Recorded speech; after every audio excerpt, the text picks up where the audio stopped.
सांसद महोदय कश्यप जी, उप मुख्यमंत्री विजय जी, महाराजा साहब, मंच पर बैठे हुए सभी मंत्रीगण, सांसदगण, विधायकगण और आज पूरे बस्तर में से आए हुए चालकी, मांझी, मुखिया सभी प्रतिनिधियों को मेरा राम राम, नमस्कार। मेरे लिए गौरव की बात है कि बस्तर के जग प्रसिद्ध दशहरे के कार्यक्रम के दरबार में मुझे उपस्थित रहने का आप सबने न्योता दिया। इसलिए सबसे पहले तो मैं आप सभी को प्रणाम कर कर धन्यवाद करना चाहता हूं कि आपने मुझे बुलाया। परंपरागत रूप से दरबार का स्वरूप जो शासक होते हैं उनको हमारी सभी जनजातियों के चालकी, मांझी, मुखिया आकर अपनी समस्या बताते थे। अभी भी कुछ लोगों ने बताया, कुछ लोगों ने इरिगेशन की बात करी, स्कूल, लाइट, ये सारी बात करी। मैं आपको विश्वास दिलाता हूं कि 2031 तक एक भी गांव में 24 घंटा बिजली नहीं होगी, ऐसा नहीं होगा। एक भी गांव ऐसा नहीं। 2031 तक हर गांव में सरकारी स्कूल भी खोला जाएगा और बच्चों को पढ़ने की व्यवस्था भी की।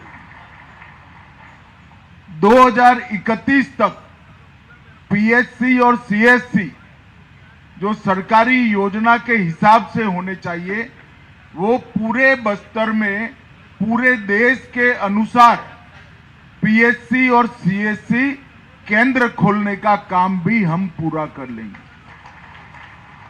2031 तक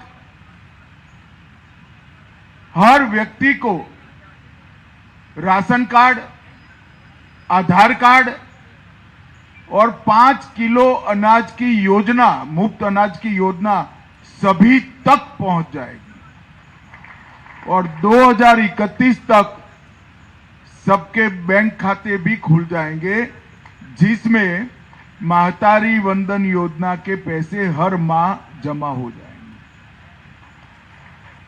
अब आप लोग पूछेंगे कि भाई आप 2031 क्यों कह रहे हैं?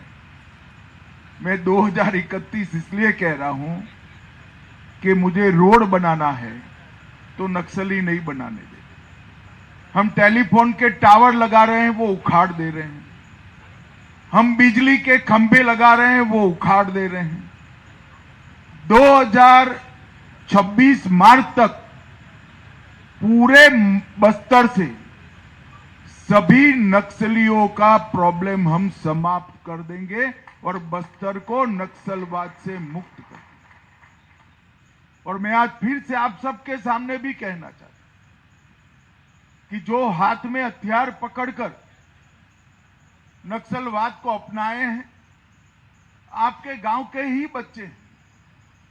समझाइए उनको, हथियार डाल दें और सरकार की योजना का फायदा।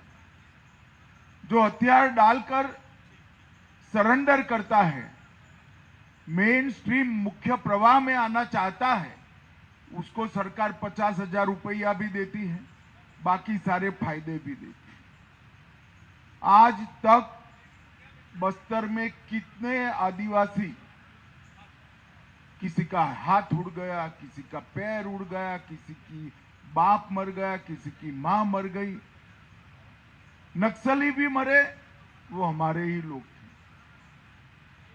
फौज, पुलिस के जो लोग मरे, वो भी हमारे लोग। फायदा क्या निकाला? एक जमाने में कहते थे हम विकास नहीं हुआ इसलिए हथियार उठाए हैं। मैं आज आप सभी को विश्वास दिलाता हूं, एक एक गांव को नक्सलियों से मुक्त करिए। 1 करोड़ रुपए का ग्रांट वो गांव को हमारे मुख्यमंत्री जी, 1 करोड़ रुपए गांव के विकास के लिए।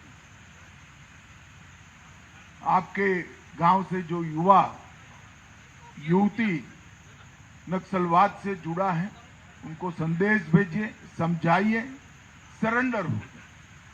और मित्रों, आज मैं आपको विश्वास दिलाना चाहता हूं, नरेंद्र मोदी जी ने सबसे टॉप मोस्ट प्रायोरिटी में आदिवासी, दलित और पिछड़ा समाज को रखा है। हम चाहते हैं कि हमारे बस्तर के युवा doctor, engineer, collector, deputy collector बनकर पूरे छत्तीसगढ़ की सेवा करें, मगर प्राइमरी स्कूल ही नहीं है, प्राथमिक शिक्षा ही नहीं है, लिखना पढ़ना नहीं जानते हैं, तो डॉक्टर, इंजीनियर कहां से बने? आप सभी का, जितने चालकी, मांझी, मुखिया यहां उपस्थित है, वो सभी का दायित्व है कि नए युवा नक्सलवाद से न जुड़े और जो जुड़े हैं उनको सरकार की योजना का फायदा लेकर सरेंडर करने के लिए समझाइए। मेरी बात पर भरोसा करना, जहां जहां नक्सलवाद समाप्त हुआ है, हमारे मुख्यमंत्री जी, उप मुख्यमंत्री जी ने वहां पर हर एक का बैंक खाता खोलना चालू किया है। उनको 5 किलो चावल भी मिल रहा है। उनका चावल सरकार 3100 रुपया से खरीद रही है। वहां स्कूल खुल गए, वहां अस्पताल खुलने जा रहे हैं, वहां टेलीफोन के टावर लगे हैं, बिजली पहुंची है। हम चाहते हैं कि बस्तर में एक भी गांव ऐसा न हो जहां ये सुविधा न हो। बस्तर के हर घर में गैस का सिलेंडर और 15,000 प्रधानमंत्री आवास जो छत्तीसगढ़ को मिले हैं, इसके अलावे 15,000 प्रधानमंत्री आवास बस्तर क्षेत्र के आदिवासियों के लिए देने का काम हमारे नेता नरेंद्र मोदी जी ने किया है। बहुत सारे मौके हमारे आदिवासी युवाओं के सामने पड़े हैं। थोड़ा पढ़ लिख लोगे, आपके लिए रिजर्वेशन की, आरक्षण की व्यवस्था है। सरकारी नौकरी जल्दी मिलेगी, डॉक्टर जल्दी बन पाओगे, इंजीनियर जल्दी बन पाओगे। आईएएस बनना है, छत्तीसगढ़ सेवा में जाना है, आप जल्दी जा पाओगे।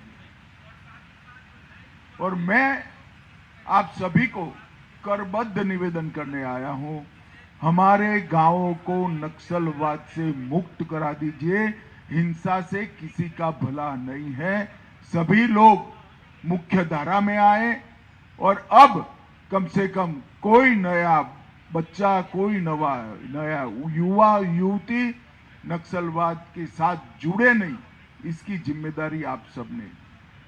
मुझे बताओ, आप चालकी हो, मांझी हो, मुखिया हो, आपका भी कोई जिम्मेदारी बनता है या नहीं बनता है? भाई जोर से बोलो, बनता है या नहीं बनता है? सरकार अकेली कुछ नहीं कर सकती।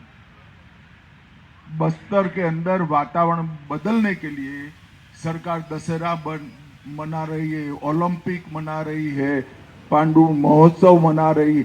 ये सारी चीजें हमारे बस्तर की संस्कृति को जीवित करने के लिए। और मेरा आप सभी से आग्रह है, करबद्ध निवेदन है कि आप सभी नक्सलवाद को उखाड़ फेंकने के अभियान के साथ जुड़िए, अपने गांव को नक्सलवाद से मुक्त करिए और गांव के विकास के लिए 1 करोड़ रुपया आपको छत्तीसगढ़ शासन देगा। इसका उपयोग गांव के विकास के लिए। फिर से एक बार आप सभी ने बुलाया, बहुत परंपरागत उत्सव में शामिल होकर मेरे मन को बहुत संतोष और खुशी का अनुभव हुआ है। मां दंतेश्वरी का दर्शन भी हुआ, राजा साहब के घर पर भी जाकर आया, और सबसे बड़ी बात, सभी चालकी मांझी का दर्शन करने का एक साथ सुंदर फेंटा लगाए हुए आप सभी को मिलने का दर्शन हुआ। आप सभी का हृदय पूर्वक बहुत बहुत धन्यवाद। बोलिए दंतेश्वरी माई की। माननीय गृह एवं सहकारिता मंत्री भारत सरकार दरबार को संबोधित कर रहे थे। और अब हम श्री बलराम मांझी, उपाध्यक्ष श्री लक्ष्मण मांझी, श्री पदम और श्री डमरू, आप सभी को आमंत्रित करते हैं, आप आएँ और माननीय मुख्य अतिथि महोदय, माननीय मुख्यमंत्री महोदय और माननीय उप मुख्यमंत्री महोदय का स्मृति चिन्ह देकर माई दंतेश्वरी का जो चित्र है उसे प्रदान करने का कष्ट करें। इसी क्रम में सांसद बस्तर और अध्यक्ष बस्तर दशहरा समिति माननीय श्री महेश कश्यप जी भी माननीय अतिथियों को अपनी हुआ था वो अब यहाँ पर खत्म हुआ है। और बड़ी बात है उनकी तरफ से जो कही गई, नक्सलवाद को लेकर कही गई। एक बार फिर से उन्होंने इस बात का जिक्र किया कि मार्च 2026 तक नक्सलवाद का खात्मा करना है और उस दिशा में आगे बढ़ रहे हैं। छोटे से ब्रेक के लिए रुक रहे हैं, फौरन लौट रहे हैं।